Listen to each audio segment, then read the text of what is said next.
Blue roses lined the aisle at Sterling House, cameras flashed like fireworks, and millions were watching live. Guests leaned forward, expecting me, the glowing bride, to float into view. Instead, the doors swung open, and a gurney rolled in. White. Silk. A veil covering a face no one dared to lift. An ankle tag peeking from under lace. Gasps sliced the air. The violinists froze mid-note. Someone whispered, "No. No. This can't be happening." The nation was watching a wedding, but what they got was a funeral. Ethan Ford, the man the world called America's most devoted fiancé, stumbled forward, his face draining to ash. His mother clutched her pearls, her scream shrill enough to pierce the microphones.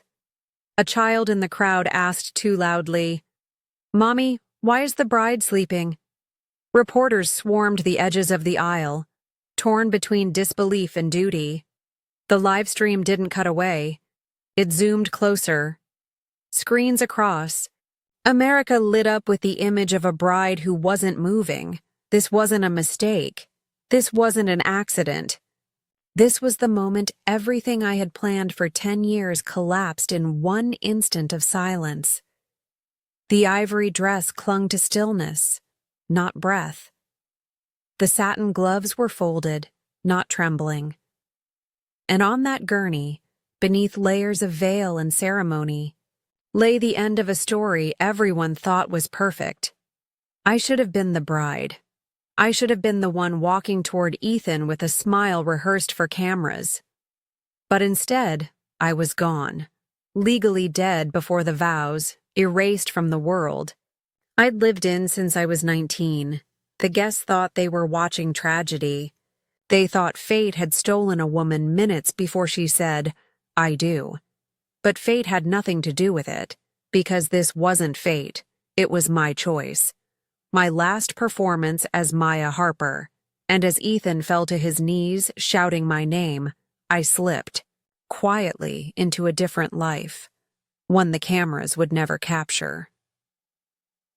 The moment the gurney entered the aisle, I felt the air shift like glass shattering in my chest. Hidden in the service corridor, I could hear the gasp ripple through Sterling House, sharp and jagged, as if the entire nation had inhaled at once. I pressed my back against the cold wall and clutched the strap of my bag, the passport inside burning against my palm. My body trembled, not from fear of death, but from the weight of watching my own erasure unfold in real time. The veil on the gurney concealed a stranger, but the world believed it was me, and for the first time in 10 years, I could breathe without Ethan's shadow pinning me down. Yet, even as the ambulance sirens wailed closer, I knew this performance was only the beginning. I thought I was stepping out of one story, but I didn't know what was coming next. Ethan, meanwhile, staggered into the aisle as though the earth had betrayed him. For a split second, I wondered if he thought it was a cruel joke, some elaborate sabotage of his perfect day. His empire of roses, the $1 million live stream, the champagne towers, it had all been staged for triumph. And now, he was kneeling, before a gurney, the cameras capturing every twitch of his face as grief and panic warred behind his eyes. His mother clung to him, screaming, her pearls rattling with every sob. Investors were watching. Journalists were scribbling. And still Ethan reached toward the veil, desperate to prove to himself that the bride he had curated for a decade was not truly gone. Security pulled him back. America thought they were witnessing devotion, but I saw something else. The mask cracking. And I didn't know what was coming next. Among the crowd, chaos rippled like fire. Guests whispered in horror, reporters surged forward, flashes popping like gunfire. One of them, the journalist I had trusted with my evidence, kept her lens steady, her eyes wide but unflinching. She had come to cover the wedding of the decade, the glossy tale of a man adored for his persistence. Instead, her camera captured a spectacle that would end his empire. She told herself it was just duty, just instinct, but even she couldn't ignore the pull of history unfolding in front of her. She had no idea how far this story would spiral, and she, too, didn't know what was coming next. I was once introduced to the world as the luckiest woman alive. Maya Harper, the girl who had captured the devotion of America's most romantic CEO. That was my headline. But the truth was quieter, more fragile. I was an art therapist who painted in secret, sketchbooks, filled with storms I never dared to show. Ethan didn't want storms. He wanted sunshine. He polished me into the perfect fiancé until my reflection no longer belonged to me. Whenever the pressure grew unbearable, I retreated inward, filling page after page with faceless figures walking away. And though I pretended not to notice the lies, the weight of pretending loyalty was love began to crush me. Ethan Ford, the man who had saved my life once with blood donations, built his empire on that story. He was worshipped for his devotion, celebrated for the annual proposals that made headlines, adored for the extravagance of his love. But I had seen him behind closed doors. He was rehearsed, calculated, a man who believed control was the only true currency. Every bouquet, every diamond, every staged romantic gesture wasn't for me. It was for the world. His love was a performance, devotion recited like lines from a script. And for all his grand gestures, he could never answer one. Simple question without flinching. Where was he really, when the office lights were dark and the perfume on his collar wasn't mine? Ava Brooks was the glitter in the shadows. To her followers, she was a rising star, a bright smile, neon lights, lipsticks pitched through laughter that bubbled like champagne. But behind the screen, she was sharper, hungrier. Every time she flaunted a bracelet or a bag on camera, I recognized it, because Ethan had bought two. One for his perfect fiancé, one for his secret. What unsettled me most was not her presence, but her confidence. She didn't lurk in shadows like mistresses are supposed to. She looked me in the eyes, once even asked for a selfie. It wasn't naivety, it was certainty. She believed she'd already won. And then there was Noah Lane. Quiet, careful Noah. The man who had waited in silence for 10 years. While Ethan fed on cameras, Noah shunned them.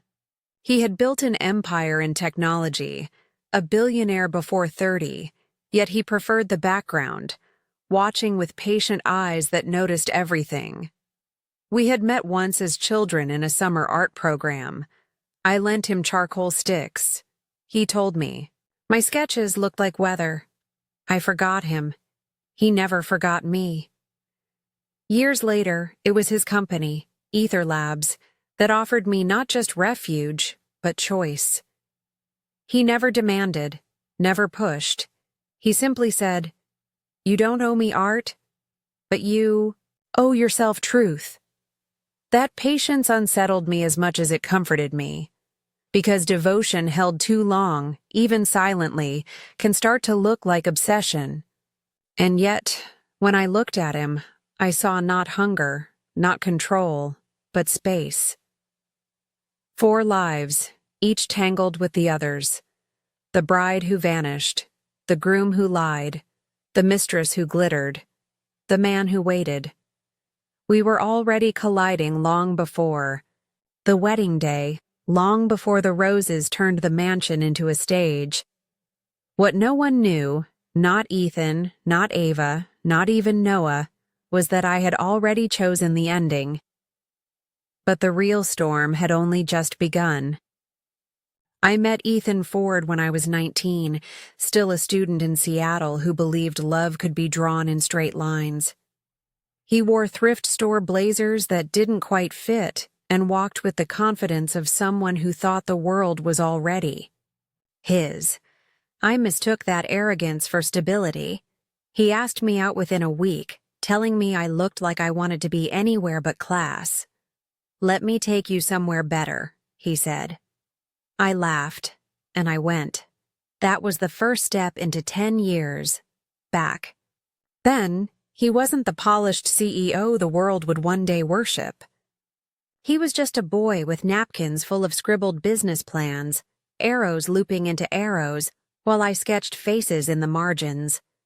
He tipped waitresses too generously when he barely had $20 left.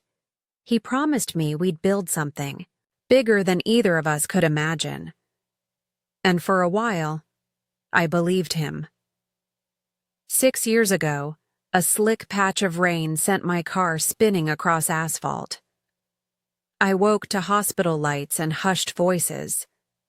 They whispered about shortages, about how rare my blood type was, about how I might not make it through the night. Ethan rolled up his sleeve without hesitation, giving and giving until the nurse begged him to stop.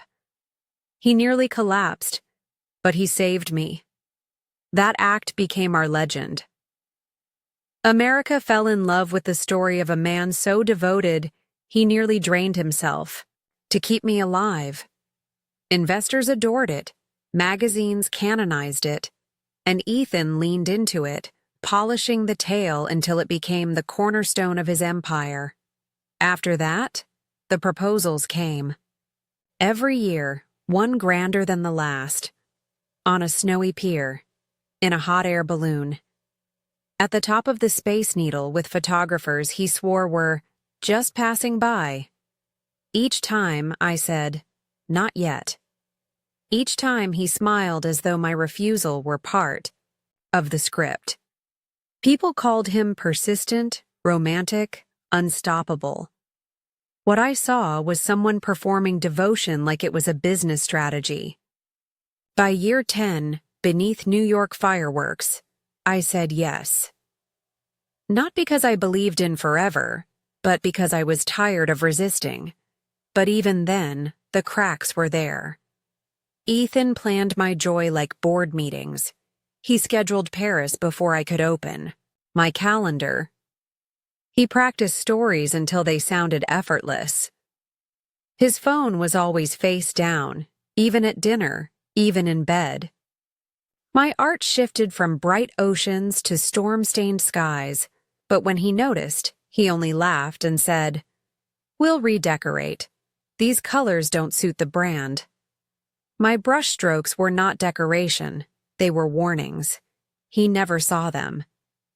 When he finally announced our wedding, it wasn't to me. It was to a room full of shareholders. 2 weeks, he declared, as if we had decided together. America's favorite love story will finally have its happy ending. I hadn't chosen the date, the venue, or the dress, but by then, choice felt like a foreign word. The press release was already written. 2 weeks later, I found myself drowning in roses imported from Ecuador, an entire mansion in Rhode Island rented for 3 days, 500 bottles of champagne stacked like an altar. "Blue is your favorite color," Ethan insisted. "The whole world will see you surrounded by it." But blue, once my comfort, had become a cage. He wasn't building a wedding. He was building an empire's final act. And then came the drop. That broke the vase. One night long after midnight, he came home smelling of sharp cologne, his smile too fast, his tie glittering with something that wasn't mine. When he showered, I scrubbed his collar until my knuckles bled, watching the water swirl cloudy down the drain. It wasn't perfume. It wasn't dust. It was glitter. Pink, stubborn, impossible to erase. I stared at the flecks clinging to my skin and felt the years collapse around me.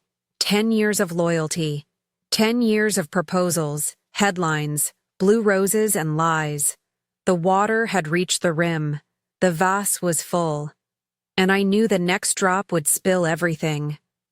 At first, suspicion comes softly, like the faint crack in a porcelain vase, too small to notice until the fracture spreads. Ethan had always worked late, but lately, late stretched into dawn. His messages were shorter, less human. Boardroom locked. On a call. Don't wait up. I wanted to believe him. For 10 years, belief had been the glue that held us together. But one Tuesday night, as rain slicked across downtown Seattle, I walked past his glass tower office and saw only darkness. No car in the garage, no assistant at her desk. My reflection stared back from the empty windows, fractured by streaks of rain, and I felt the first sliver of something I had never let myself feel before. Doubt. The doubt grew teeth when the envelope arrived. It was addressed to me, though Ethan usually handled every statement himself. Inside, neat columns of purchases stared back like confessions. A sapphire bracelet from a boutique in Los Angeles.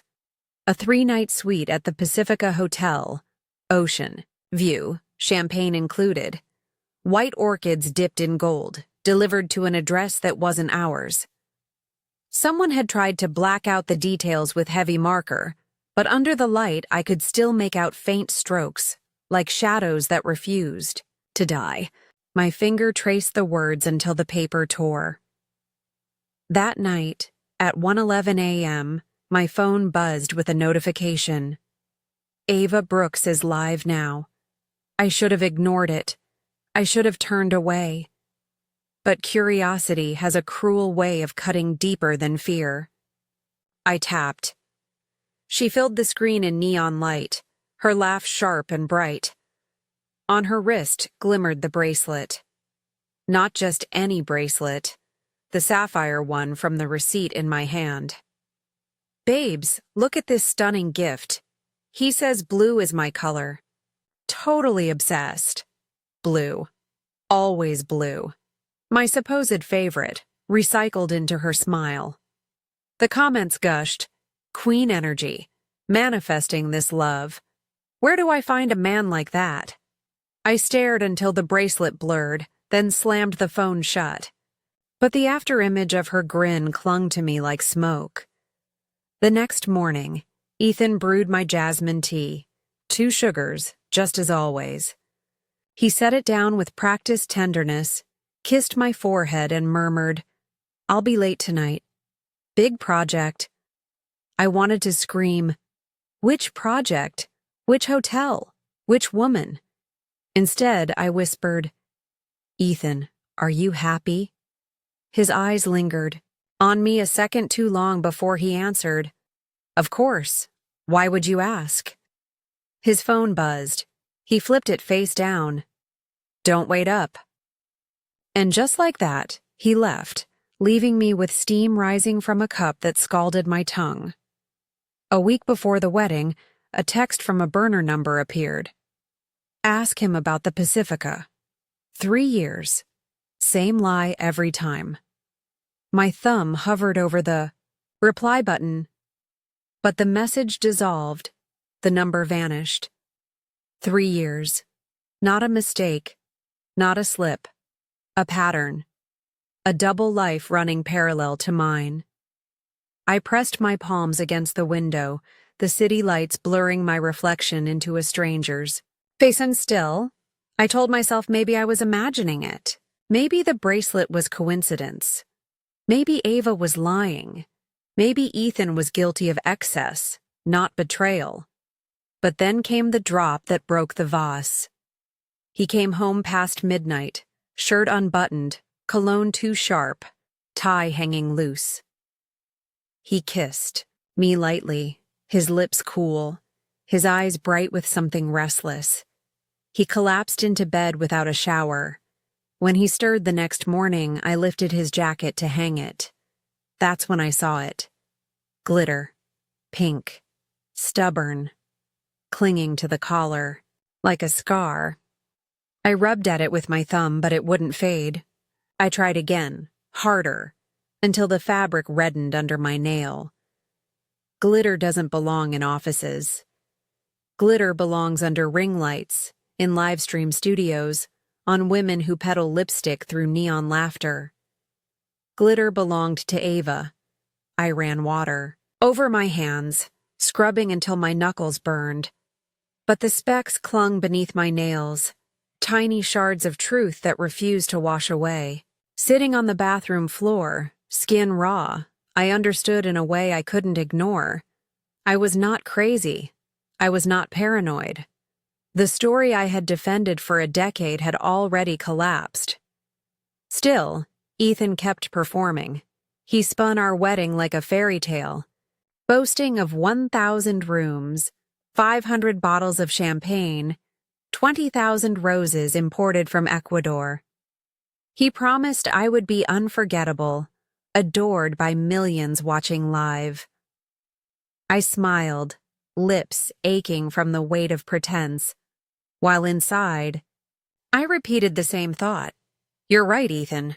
I will be unforgettable, but not for the reason you think. The suspicion no longer came in whispers. It screamed through every receipt, every live stream, every glitter-stained collar. And yet, a darker thought began to crawl beneath my skin. Maybe it wasn't just betrayal. Maybe it was worse. I remembered the PR drafts in his locked drawer.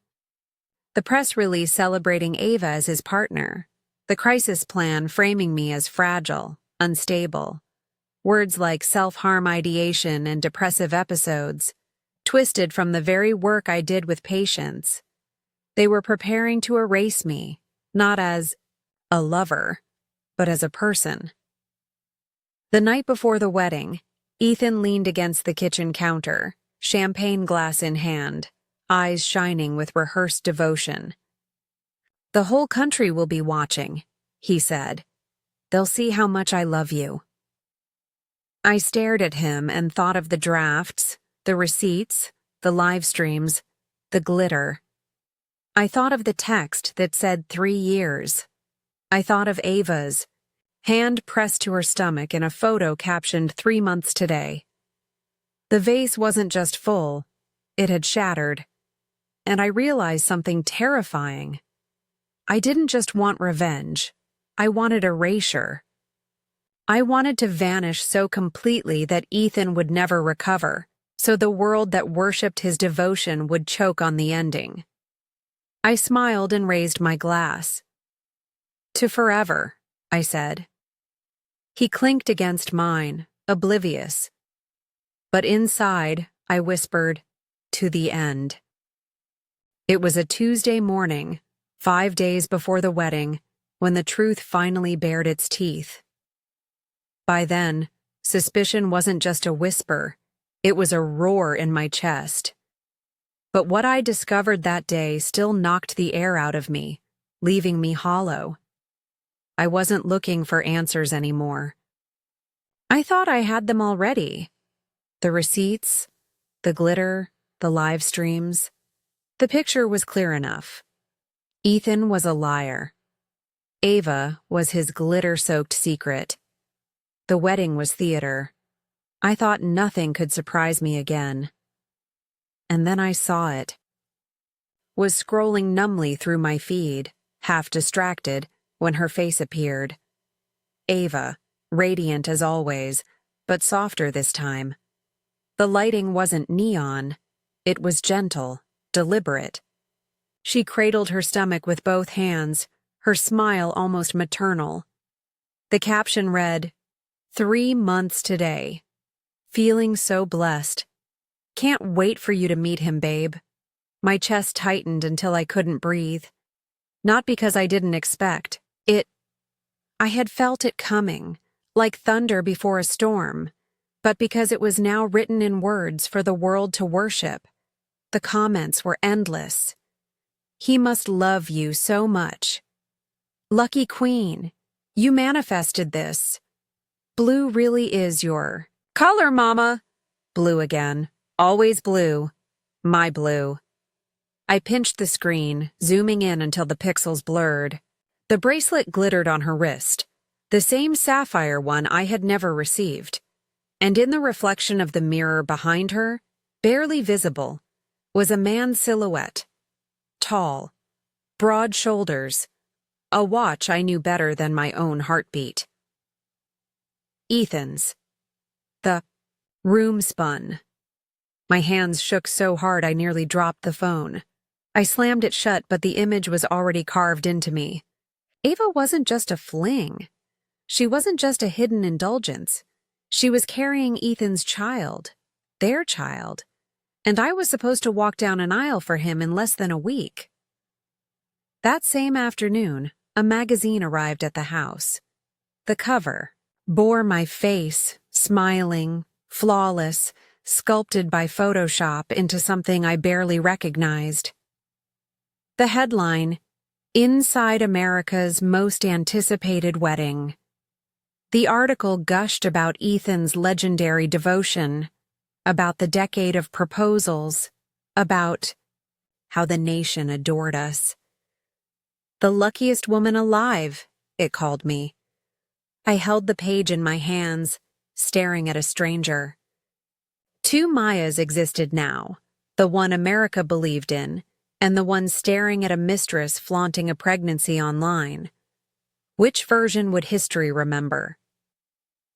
That night, Ethan came home humming. Actually humming, like a man without a care. He tossed his keys on the marble counter, poured 2 glasses of wine, and kissed me as if nothing had changed. Big day's almost here, he said. We'll make history, Maya. I studied him, searching for a flicker of guilt. His tie was straight, his hair immaculate, his voice perfectly even.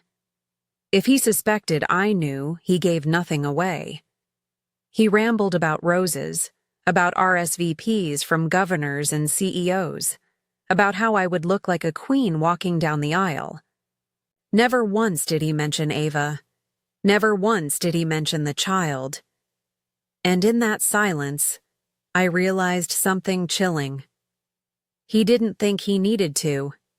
Ethan truly believed he could carry both lives forever, his public devotion to me and his private devotion to her, without ever being forced to choose. The arrogance was staggering. The danger was worse. Instead of breaking me, the discovery clarified me. I no longer wanted to stand at that altar. No longer wanted to be the bride of America's perfect man. I no longer even wanted revenge in the way people imagine, screaming in his face, exposing him at the aisle. No. I wanted something sharper. I wanted to vanish so completely that Ethan would never recover, so the whole world would choke on the lie he'd spun for a decade. That night, when he finally fell asleep beside me, I slipped into the living room and opened my laptop. My hands trembled as I pulled up the encrypted thread from Ether Labs. The message blinked at me. Final confirmation required. Once you sign, there is no reversal. My throat was dry. My pulse pounded so loud I could barely hear my thoughts. But my fingers moved anyway. Maya Harper. Within minutes, the reply came. Confirmed. Transportation arranged. Legal erasure begins tomorrow. I stared at the glowing words until the clock struck 3. The house was silent, Ethan snoring lightly from the bedroom, oblivious to the fact that his bride had just signed herself out of existence. But even as I sealed my fate, one question burned hotter than the rest. Why? Why still marry me? Why pour millions into a wedding if Ava carried his child? If the future was already written with her name? The receipts, the live streams, the glitter, they proved betrayal. The pregnancy proved permanence. But none of it explained the performance, the insistence on crowning me as his queen while his heir grew in another woman's body. Something didn't add up. Something darker lurked beneath. That Tuesday was the first time the picture sharpened. Ethan's devotion was a myth. Ava's smile was a weapon. And I, Maya Harper, was nothing more than a placeholder in a story that had never belonged to me. But I would not play my part anymore. And yet, even then, I knew what I had uncovered was only half the truth. The other half was waiting for me at the altar. Suspicion had already become certainty, but certainty wasn't enough. Betrayal alone didn't explain the blue roses, the $1 million wedding, the insistence on spectacle while another woman carried his child. Ethan didn't just lie. He was planning something. I felt it in my bones, like a shadow just beyond the door. I told myself to stop digging, to let the lab erase me and vanish. But some questions claw at you until you bleed. Why marry me if Ava was the one with his future? Why pour millions into a performance that no longer mattered? Why promise forever when he had already built it with someone else? I had to know. The burner message haunted me. Ask him about the Pacifica. So I did, not with words, but with footsteps. I booked a flight under a false name, telling Ethan I was visiting a friend in Portland. He kissed my cheek, oblivious. By nightfall, I was in Los Angeles, standing before the glass doors of the Pacifica Hotel. The place reeked of money, bellhops in pressed suits, chandeliers glimmering like cages of diamonds. I asked for a rooftop tour, pretending to be a curious guest. The concierge smiled too fast. "Are you with Mr. Ford's party again?" The word slipped out before he caught himself. My stomach twisted. I leaned over the counter, voice soft. Not this time. His eyes darted to the guest log. A line had been blacked out with marker, but the faint grooves were still visible. Ford. Reservations spanning 3 years. Same suite, same dates Ethan had claimed he was working overtime. Bellman, older and tired, recognized the name when I pressed. His voice was gentle, almost apologetic. The young lady who always checked in with him, loud laugh, citrus perfume. She called him E. I thanked him, but my chest was hollow. 3 years of lies. 3 years of me smiling at proposals while he lived a second life behind. Pacifica curtains. The receipts were real. The live streams were real. Ava was real. But why keep me? Why keep the wedding? The question echoed louder now. Back in Seattle, I searched his private study. Not the glass-walled office downtown, but the one in our home where he claimed to keep strategy notes. At the bottom of a drawer, beneath layers of papers, I found it. A folder marked Consulting Expenses. Inside were invoices to a PR firm. Stapled to one was a draft press release. Fordwell Capital announces CEO Ethan Ford and partner Ava Brooks expect first child. Dated 2 months ago. I sank into his leather chair, staring at the words until they blurred. Ava wasn't a secret. She wasn't even temporary. She was already written into his future, celebrated as his partner in both life and business. My name was nowhere. Ethan hadn't just lied to me. He had erased me before the wedding even happened. And yet, he still poured millions into our ceremony. He still rehearsed devotion in front of cameras. He still insisted on marrying me in front of a nation. Why? I shoved the papers back, hands trembling. My suspicion had turned into something darker, This wasn't about love. This was about image, about control, about something I hadn't yet grasped. 2 nights before the wedding, I followed him. I told him I was visiting my mother, smiled as though nothing was wrong, and slipped into a cab minutes after he left. I trailed his car across the city until he stopped at a townhouse in a quiet neighborhood. Warm lights glowed behind the curtains. My heart pounded so hard I thought it would break my ribs. The door opened. Ava stood barefoot, her hair tied back, her belly unmistakable now. She smiled like she owned him, like she had already won. Ethan stepped inside. I held my breath. Before the door shut, his voice carried out into the night. "Don't worry.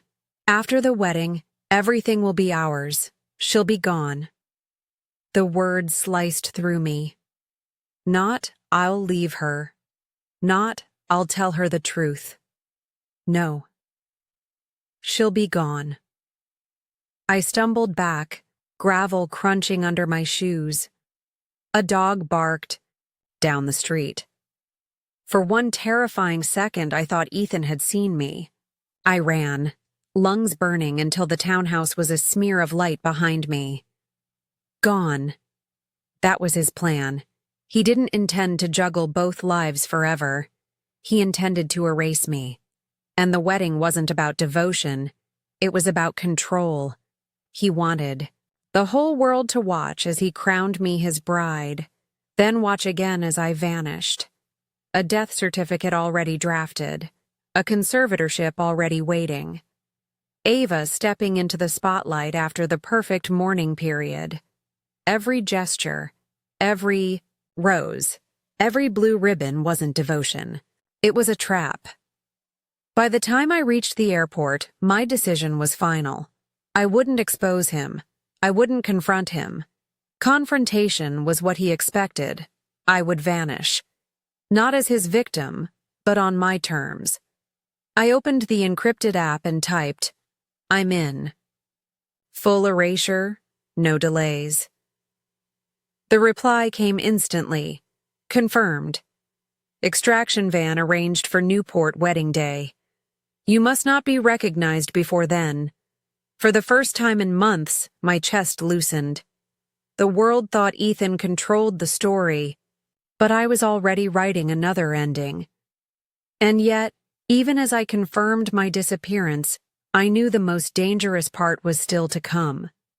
If he suspected me even for a second, the plan could collapse. Ava's pregnancy wasn't the final secret.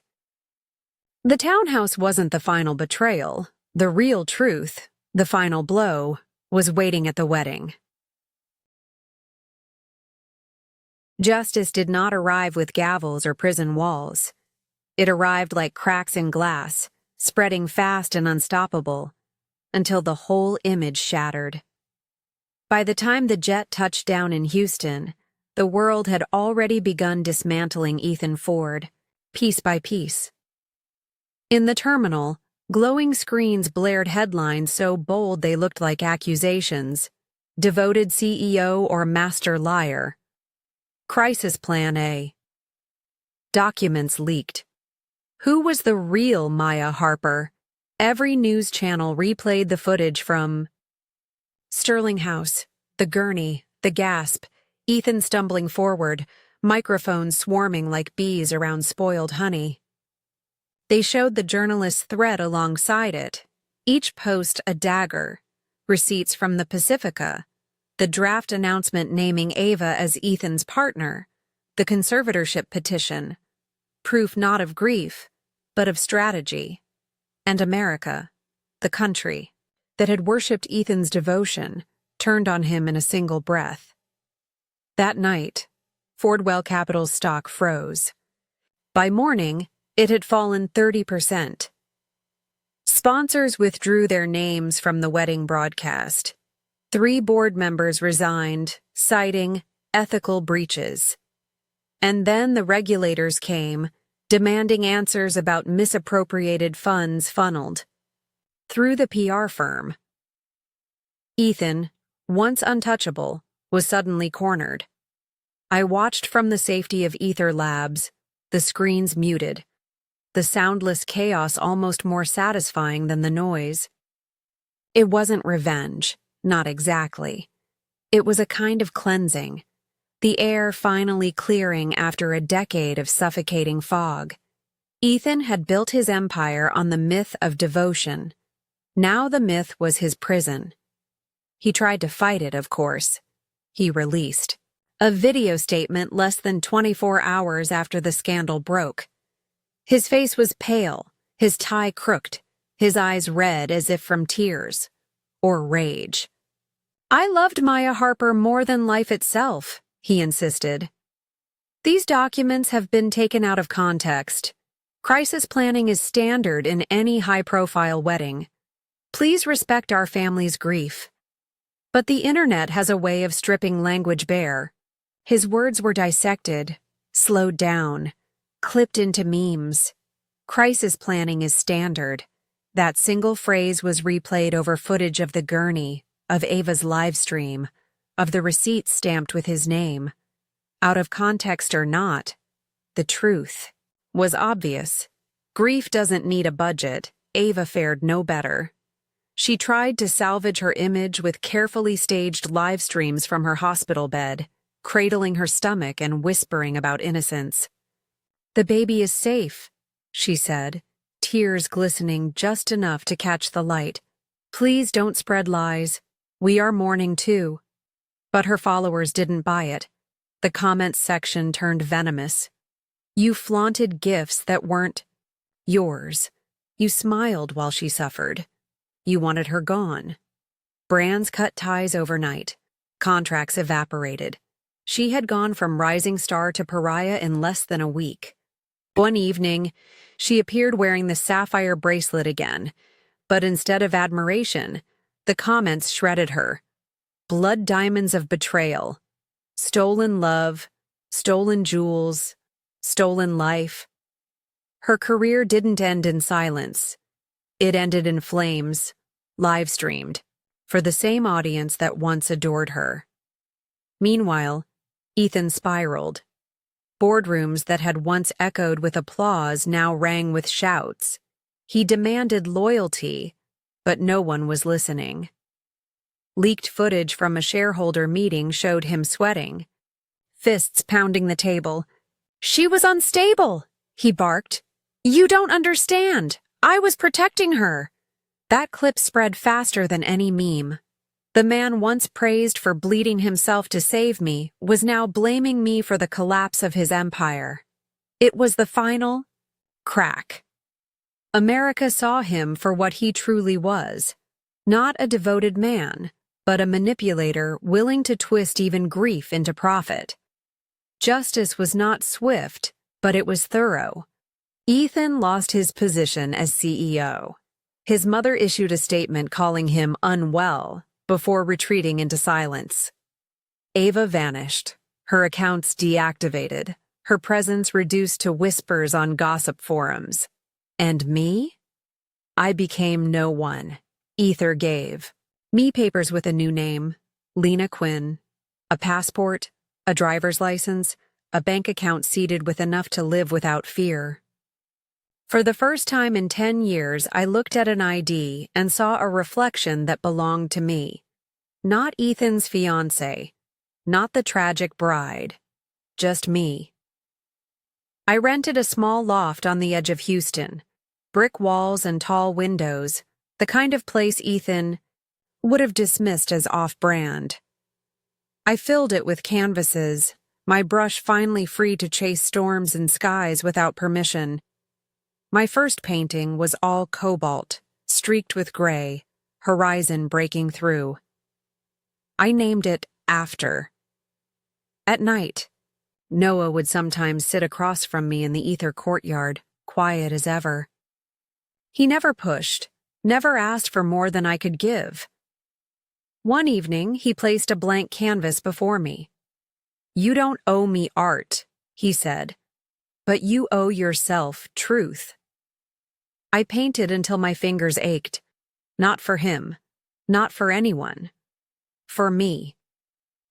Justice for Ethan and Ava came loud and merciless.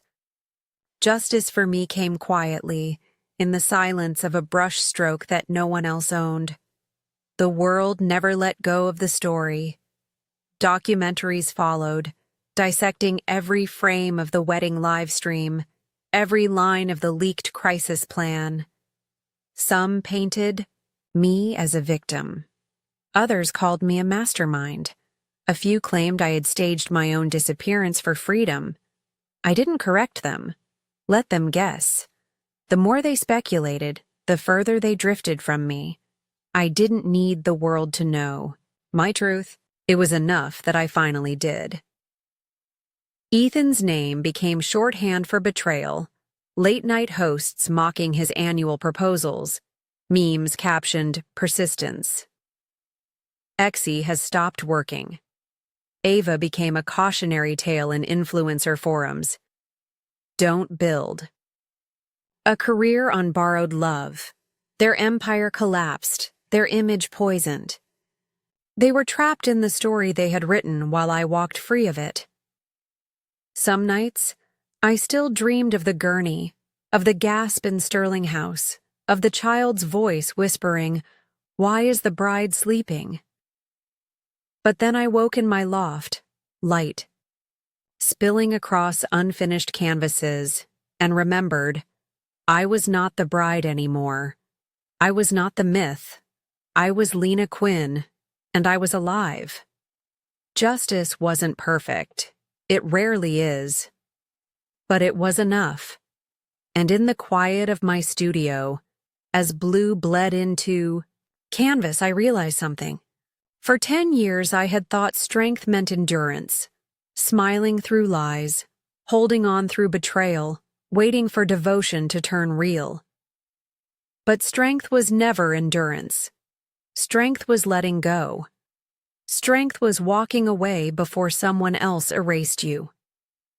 The weeks after Sterling House passed in a strange haze, as if time itself had slowed to let me breathe for the first time in a decade. I no longer woke to Ethan's schedule or to Ava's glitter bleeding into my skin. I woke to quiet, to sunlight that spilled across bare walls, to the sound of nothing but my own breath. In Houston, no one recognized my face. No one whispered my name in admiration or pity.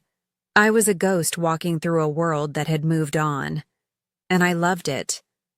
Grocery stores, coffee shops, art supplies aisles, all anonymous, all free. I was no longer the bride, no longer the tragedy, no longer anyone's performance. Noah kept his distance, but he was there.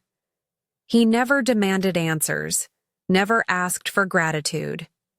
He simply stayed steady, as if waiting for me to remember I was allowed to exist without permission. Some nights, he brought takeout and we ate in silence, his presence comforting in ways words never could be. Other nights he handed me another blank canvas, repeating softly, "You don't owe me art, but you owe yourself truth." At first, my hands shook when I held the brush.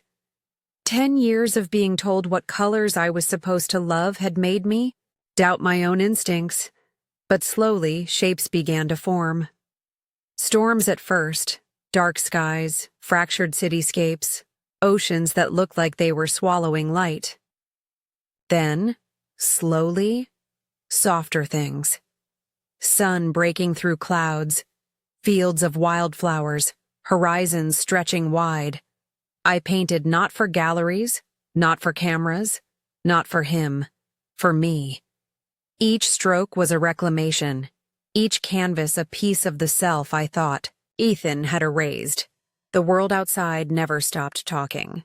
Documentaries dissected every second of the wedding livestream, every word of the leaked crisis plan. Podcasters debated whether I was naive or cunning, victim or mastermind. Headlines speculated, did Maya Harper plan her own escape? Was the bride's vanishing a miracle or manipulation? I let them argue. The more they speculated, the further they drifted from me. Their noise was proof I no longer belonged to them. Ethan's empire crumbled in real time. His name became a curse on financial forums, a joke on late-night television. Clips of him screaming at shareholder meetings were cut into memes captioned, "Persistence.exe has stopped working." Ava's influencer career evaporated, her live streams overrun with venom. Together, they became a cautionary tale. The CEO who sold devotion like a product, and the woman who thought she could profit from its decay. But justice, I realized, wasn't about their downfall. It was about my freedom. One evening, I stood in front of a canvas filled with cobalt streaks, my brush frozen midair. The light outside the loft turned gold, painting the room with warmth. Noah leaned against the doorframe, quiet as ever. For a moment. I thought of Ethan's voice promising me the world, of Ava's smile flashing blue bracelets to strangers. Then I pressed the brush down and dragged a line across the canvas, long and clean. This was mine. I no longer asked whether Ethan had ever truly loved me. Love twisted into lies is not love. Love that erases is not love. What mattered now was the love I gave myself, the trust I rebuilt in my own choices, my own instincts, my own worth. Sometimes I still dreamed of the gurney, of the child's voice asking, "Why is the bride sleeping?" I woke with my chest tight, breath caught.